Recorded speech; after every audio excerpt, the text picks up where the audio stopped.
초창기에는 엄청난 자본 투자를 해요. 매출이 이전에 비하여 이제 쭉쭉쭉 떨어지니까 이거를 이제 빼낼 준비를 했던 것 같아요. 이랜드가 그때는 엄청나게 M&A를 해서 이제 사재 확장을 하던 시기였거든요. 1조 7,500억이라고 얘기했지만 자기 자산은 3,000억밖에 안 됐어요. 박성수라는 회장이 들어가고는 더 잔인해진 거지. 이제. 화장실에 막 휴지통이 넘쳐나고 그렇게 인수해서 그래서 정말 제대로 잘 운영할 수 있을까. 비정규직이 대거 늘어나요. 청소, 경비, 이 노동자들까지 다 자르기 시작해요. 아, 이거는 아니다.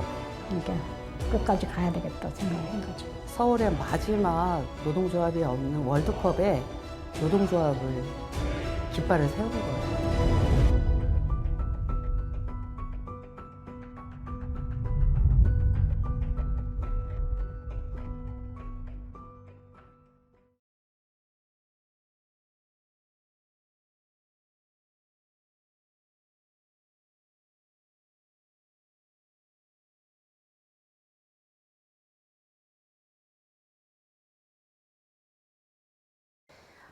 저는 민주노총 서울본부 부본부장인 이경옥입니다.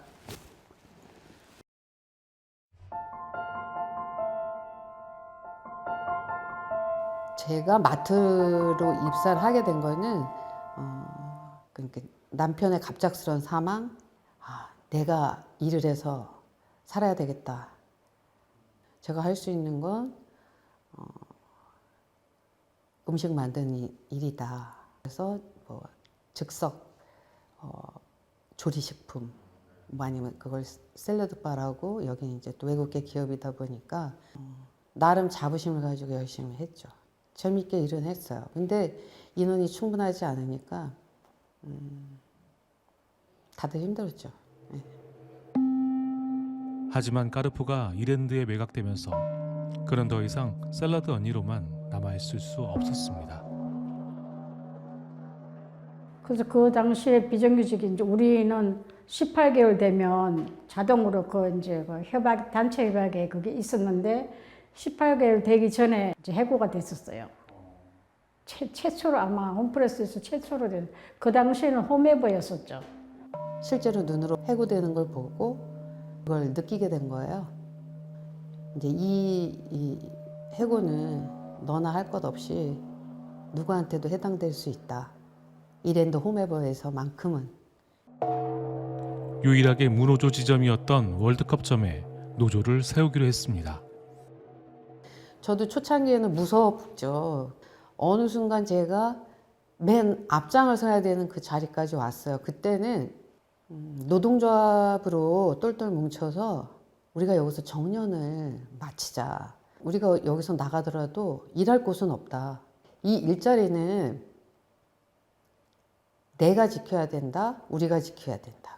어느 분이 이제 홍보를 하시려고 휴게실에 오셨는데 이제 가장 제가 꽂힌 단어가 그 문구가 뭐냐면은 내가 혼자 할 수 없는 것들을 같이 하자. 우리가 그냥 있을 때는 바뀌는 게 없다.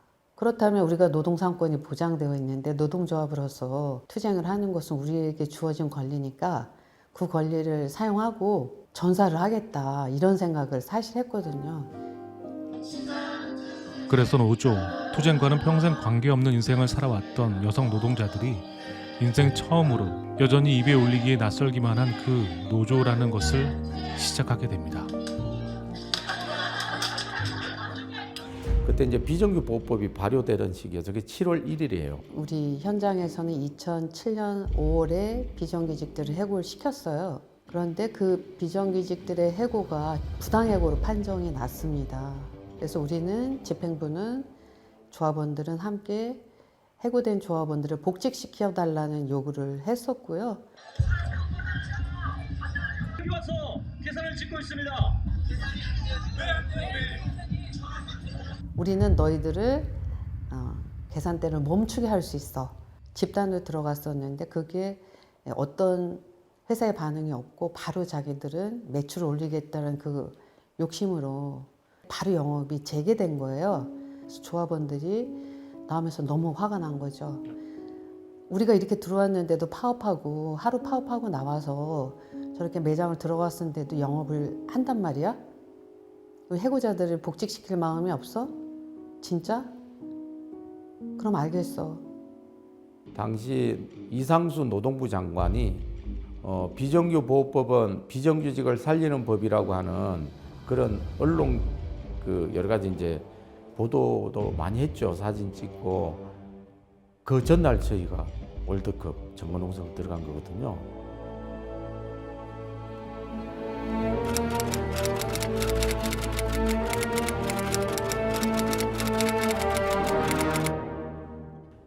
그때 정거 대우가요 1,000명이 넘었어요. 그러니까 완전 장관이었어요, 장관. 까르푸 매장 중에 동양에서 가장 큰 매장이잖아요, 월드컵 매장이.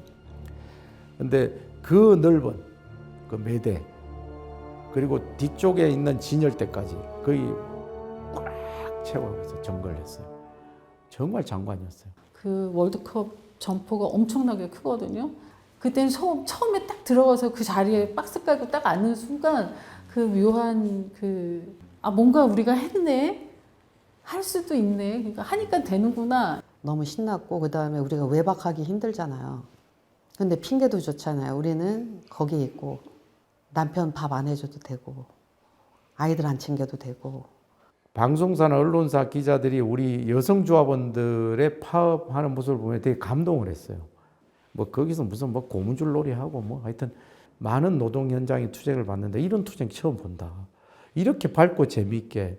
그 여자들이 집에만 이렇게 있다가 소풍 나온 기분이라 그랬잖아요. 이러니까 너무 재밌는 거야. 아줌마들 수다 떨고. 반찬을 막 엄청 많이 와가지고 연대 오는 사람도 자기네 집으가 밥 먹는 이 식판이 제일 맛있다고 다 달라붙는다. 그게 너무 즐거웠어요. 네. 그러니까 지금 생각하면 조합원 언니들 같이 얘기하고 밥 먹고 수다 떨고 파업을 하기 전부터도 그렇고 저는 진짜 너무너무 행복한 시간이었던 것 같아요. 모든 걸 다 잊고 있는 거지, 그 공간에서만큼은.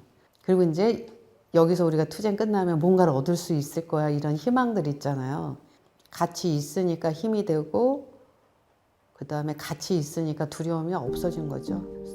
그래서 그분들이 그 안에서 자기 동료를 알게 된 거죠. 이런 얘기가 일반인들한테는 먹힐지 모르지만 동지애를 느낀 거죠.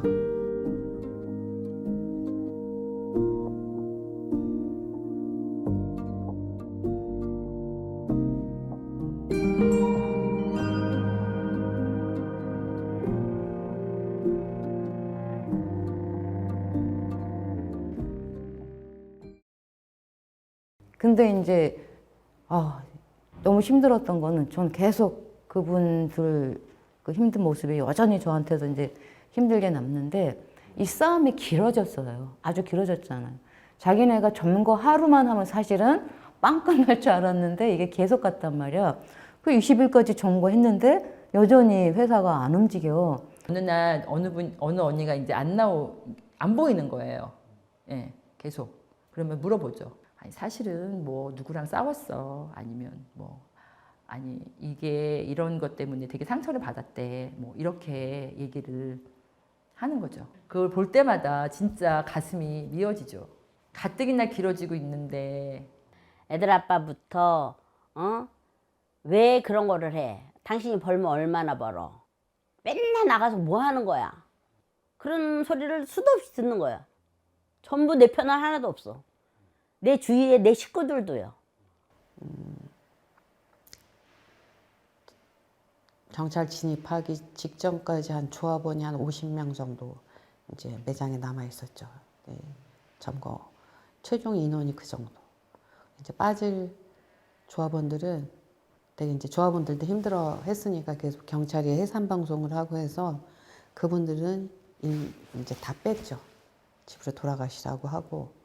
교섭은 중간에 있었고요. 보면 교섭은 있었지만 교섭이 그러니까 해고자 복직을 계속 요구함에도 불구하고 그런 내용들이 핵심적인 내용들이 나오지 않았기 때문에 지금 나갈 때가 아닌데 답을 줘야죠 하고 했지만 어떤 교섭에서 답은 나오지 않았죠.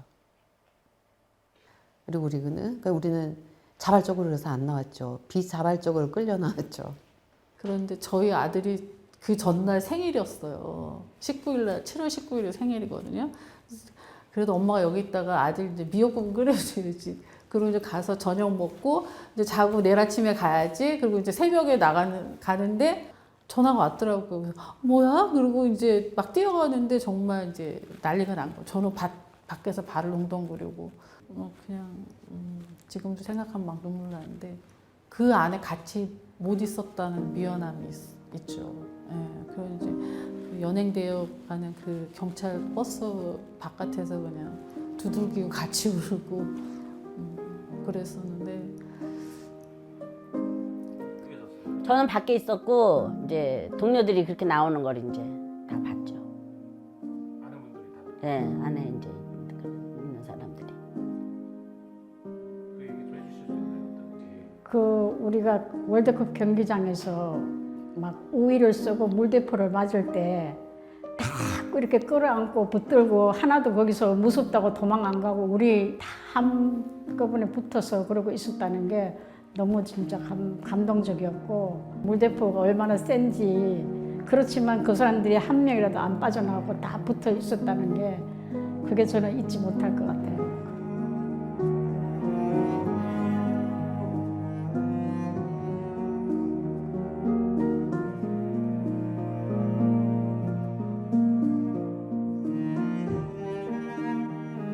많은 분들이 지지를 해주셨고 이랜드 홈에버가 재매각 되는 것까지 갔던 것은 결국 우리들 투쟁의 힘이 아니다.